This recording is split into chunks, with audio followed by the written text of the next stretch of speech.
An accident. The year has begun with an accident. On my way to school this morning, I was repeating to my father these words of our teacher, when we perceived that the street was full of people who were pressing close to the door of the schoolhouse. Suddenly, my father said, "An accident? The year is beginning badly." We entered with great difficulty. The big hall was crowded with parents and children whom the teachers had not succeeded in drawing off into the classrooms, and all were turning towards the director's room, and we heard the words, "Poor boy, poor Robetti." Over their heads, at the end of the room, we could see the helmet of a policeman and the bald head of the director. Then a gentleman with a tall hat entered, and all said, "That is the doctor." My father inquired of a master, "What has happened?" "A wheel has passed over his foot," replied the latter. "His foot has been crushed," said another.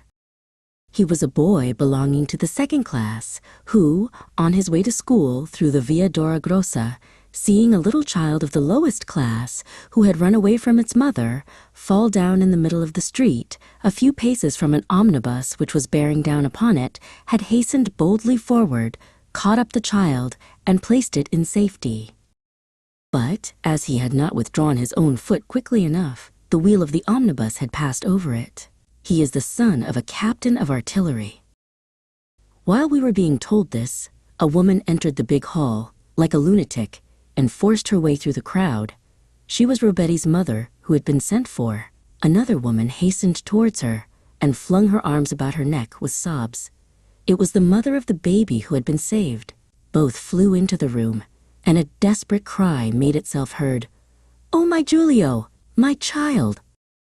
At that moment a carriage stopped before the door, and a little later the director made his appearance, with the boy in his arms. The latter leaned his head on his shoulder, with pallid face and closed eyes. Everyone stood very still. The sobs of the mother were audible. The director paused a moment, quite pale, and raised the boy up a little in his arms, in order to show him to the people.